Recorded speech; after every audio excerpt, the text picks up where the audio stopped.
ಎಲ್ಲರಿಗೂ ನಮಸ್ಕಾರ. ನೀವು ನೋಡ್ತಾ ರಾಕೇಶ್ಪಳ್ಳಿ ಯೂಟ್ಯೂಬ್ ಚಾನಲ್. ಇವತ್ತಿನ ಕ್ಲಾಸಲ್ಲಿ BA 5ನೇ ಸೆಮಿಸ್ಟರ್ನಲ್ಲಿ ಬರ್ತಕ್ಕಂತಹ ಪಬ್ಲಿಕ್ ಎಕನಾಮಿಕ್ಸ್ ಸಾರ್ವಜನಿಕ ಅರ್ಥಶಾಸ್ತ್ರ DSC 9ನಲ್ಲಿ ಬರ್ತಕ್ಕಂತಹ 10 ಅಂಕದ ಪ್ರಶ್ನೆಗಳು. ಇಲ್ಲಿ ಮಾಡೆಲ್ ಕ್ವಶನ್ ಪೇಪರ್ನಲ್ಲಿ ಬಂದಂಥದ್ದು ಈ ಒಂದು 10 ಅಂಕದ ಪ್ರಶ್ನೆಗಳೇನಪ್ಪ ಅಂತಂದ್ರೆ ವೆರಿ ಇಂಪಾರ್ಟೆಂಟ್ ಆದಂಥದ್ದು. ಇಲ್ಲಿ ಏನಪ್ಪ ಅಂತಂದ್ರೆ ನಮ್ಗೆ ಎನ್ಯುವಲ್ ಎಕ್ಸಾಮ್ಗಳಲ್ಲಿ ಏನಪ್ಪ ಅಂತಂದ್ರೆ ಇಲ್ಲಿ 3 ಪ್ರಶ್ನೆಗಳನ್ನು ನಮ್ಗೆ ಕೇಳಾಗ್ತೈತಿ. ಅಂದ್ರೆ ಇಲ್ಲಿ 10 ಅಂಕದ 3 ಪ್ರಶ್ನೆಗಳಂದ್ರೆ 30 ಅಂಕಗಳು ನಮಗೇನಂದ್ರೆ ಇಲ್ಲಿ ಎನ್ಯುವಲ್ ಎಕ್ಸಾಮ್ದಲ್ಲಿ ಇಲ್ಲಿ ಕೇಳಾಗ್ತೈತಿ. ಅದಕ್ಕೆ ಯಾವ ರೀತಿಯಾದಂಥ ಕೇಳಬಹುದು, ಇದರಲ್ಲಿಯೇ ಕೇಳ್ತಾರೆ. ಇಲ್ಲಿ ನಾವೊಂದಷ್ಟಪ್ಪ ಅಂತಂದ್ರೆ ಒಂದು 20 ಕ್ವಶನ್ಗಳೇನಪ್ಪ ಅಂತಂದ್ರೆ ತೆಗೆದಿದ್ದೇವೆ. ಇದರಲ್ಲಿ ಏನಪ್ಪ ಅಂದ್ರೆ ಫಿಕ್ಸ್ ಆಗಿ ಬೀಳುವಂಥ ಸಾಧ್ಯತೆಗಳು ಹೆಚ್ಚಾಗಿದೆ. ಅದಕ್ಕೋಸ್ಕರವಾಗಿ ಸರಿಯಾದ ರೀತಿಯಲ್ಲಿ ಓದಿದ್ದೇ ಆದಲ್ಲಿ ನಿಮಗೆ 30 ಅಂಕಗಳು ಸರಿಯಾದ ರೀತಿಯಲ್ಲಿ ದೊರೀತವೆ. ಬನ್ನಿ, ಮೊದಲನೇದಾಗಿ ಏನಂದ್ರೆ 10 ಅಂಕದ ಪ್ರಶ್ನೆಗಳು.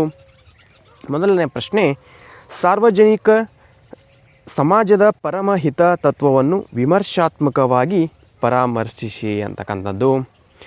ಎರಡನೆಯ ಪ್ರಶ್ನೆ, ಸಾರ್ವಜನಿಕ ಸರಕು ಮತ್ತು ಖಾಸಗಿ ಸರಕುಗಳ ಕುರಿತು ಒಂದು ಟಿಪ್ಪಣಿಯನ್ನು ಬರೆಯಿರಿ ಅಂತಕ್ಕಂಥ ಒಂದು ಕ್ವಶನ್ ಇದೆ. ಇನ್ನು ಮೂರನೇದಾಗಿ, ಸಾರ್ವಜನಿಕ ವರಮಾನದ ಮೂಲಗಳನ್ನು ವಿವರಿಸಿರಿ. ಸಾರ್ವಜನಿಕ ವರಮಾನದ ಮೂಲಗಳನ್ನು ವಿವರಿಸಿರಿ.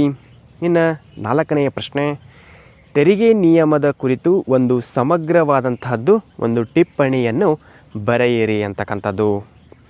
ಇನ್ನು ಐದನೆಯ ಪ್ರಶ್ನೆ, ಆದರ್ಶ ತೆರಿಗೆ ಪದ್ಧತಿಯ ಲಕ್ಷಣಗಳನ್ನು ವಿವರಿಸಿರಿ. 6, ಪ್ರತ್ಯಕ್ಷ ತೆರಿಗೆ ಪದ್ಧತಿಯ ಗುಣದೋಷಗಳನ್ನು ವಿವರಿಸಿರಿ ಅಂತಕ್ಕಂಥದ್ದು. ಇನ್ನು 7ನೇ ಪ್ರಶ್ನೆ, ಪರೋಕ್ಷ ತೆರಿಗೆ ಪದ್ಧತಿಯ ಗುಣದೋಷಗಳನ್ನು ಕುರಿತು ಚರ್ಚಿಸಿರಿ ಅಂತಕ್ಕಂಥದ್ದು. ಇನ್ನು 8ನೆಯ ಪ್ರಶ್ನೆ, ತೆರಿಗೆ ಸಾಮರ್ಥ್ಯವನ್ನು ನಿರ್ಧರಿಸುವಂತಹ ಅಂಶಗಳನ್ನು ವಿವರಿಸಿರಿ. 9ನೆಯ ಪ್ರಶ್ನೆ, ಉತ್ಪಾದನೆ ಮತ್ತು ತೆರಿಗೆಯ ಮೇಲೆ ತೆರಿಗೆ ಪರಿಣಾಮಗಳನ್ನು ವಿವರಿಸಿರಿ. ಇನ್ನು 10ನೆಯ ಪ್ರಶ್ನೆ, ಸಾರ್ವಜನಿಕ ವೆಚ್ಚದ ಪ್ರಕಾರಗಳನ್ನು ಕುರಿತು ಚರ್ಚಿಸಿರಿ. 11, ಸಾರ್ವಜನಿಕ ವೆಚ್ಚದ ಹೆಚ್ಚಳಕ್ಕೆ ಕಾರಣವಾದಂಥ ಅಂಶಗಳನ್ನೇನೆಂದ್ರೆ ವಿವರಿಸಿರಿ. 12ನೆಯ ಪ್ರಶ್ನೆ, ಸಾರ್ವಜನಿಕ ವೆಚ್ಚದ ಪರಿಣಾಮದ ಕುರಿತು ಒಂದು ಸಮಗ್ರವಾದಂಥದ್ದು ಟಿಪ್ಪಣಿಯನ್ನು ಬರೆಯಿರಿ. ಇನ್ನು 13ನೇ ಪ್ರಶ್ನೆ, ಸಾರ್ವಜನಿಕ ವೆಚ್ಚದ ಕುರಿತು ವೈಸ್ಮಾನ್ ಪಿಕಾಕ್ ಅವರ ಪರಿಭಾವನೆ ವಿವರಿಸಿರಿ. 14ನೇ ಪ್ರಶ್ನೆ, ಸಾರ್ವಜನಿಕ ಸಾಲದ ಉದ್ದೇಶಗಳ ಕುರಿತು ವಿವರಿಸಿರಿ.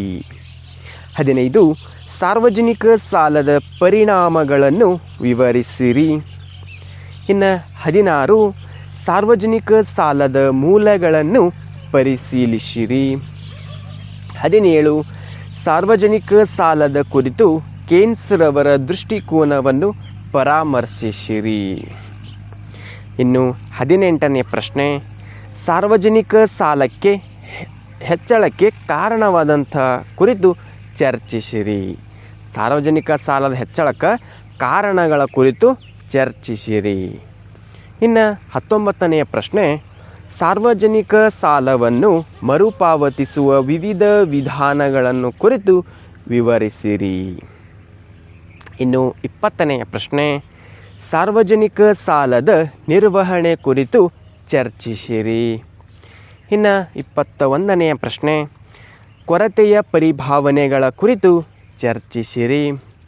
ಇನ್ನು 22ನೆಯ ಪ್ರಶ್ನೆ, ಕೊರತೆಯ ಧನ ವಿನಿಯೋಗದ ಪಾತ್ರ ಮತ್ತು ದೋಷಗಳನ್ನು ಕುರಿತು ಚರ್ಚಿಸಿರಿ ಅಂತಕ್ಕಂಥ ಈ ಒಂದು 22 ಪ್ರಶ್ನೆಗಳೇನಪ್ಪ ಅಂತಂದ್ರೆ ಈ ಒಂದು ಎಕನಾಮಿಕ್ ಅಂದ್ರೆ ಪಬ್ಲಿಕ್ ಎಕನಾಮಿಕ್ಸ್ ಸಾರ್ವಜನಿಕ ಅರ್ಥಶಾಸ್ತ್ರ DSC 9ನಲ್ಲಿ ಬರ್ತಕ್ಕಂಥ 4 ಅಧ್ಯಾಯದಲ್ಲಿ ನಾವೇನಂದ್ರೆ 10 ಅಂಕದ ಪ್ರಶ್ನೆಗಳನ್ನು ನಾವು ಆರಿಸಿ ತೆಗೆದಿದ್ದೇವೆ.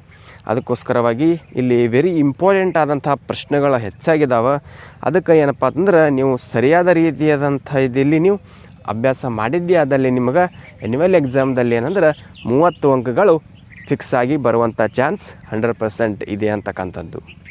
ಇಷ್ಟ ನಂತರ ಇವತ್ತಿನ ಕ್ಲಾಸಲ್ಲಿರುವಂತಹ ಮಾಹಿತಿ. ಇದೇ ರೀತಿ ಪ್ರತಿದಿನ ವೀಡಿಯೋಗಳನ್ನು ನೋಡಬೇಕಾಯ್ತಪ್ಪ ಅಂತಂದ್ರೆ ನಮ್ಮ ಯೂಟ್ಯೂಬ್ ಚಾನಲ್ ಸಬ್ಸ್ಕ್ರೈಬ್ ಮಾಡ್ಕೊರಿ, ಬೆಲ್ಲೈಕನ್ ಪ್ರೆಸ್ ಮಾಡಿ, ಜೊತೆಗೆ ಆಲ್ ಅಂತ ಸೆಲೆಕ್ಟ್ ಮಾಡಿದ್ರಪ್ಪ ಅಂತಂದ್ರೆ ನಾವು ಪ್ರತಿದಿನ ಹಾಕೋ ವಿಡಿಯೋಗೆ ನೋಟಿಫಿಕೇಷನ್ ತಲುಪುತ್ತದೆ ಅಂತ ಹೇಳ್ತಾ ಇವತ್ತಿನ ಕ್ಲಾಸ್ ಮುಗಿಸ್ತಾ ಇದ್ದೀವಿ.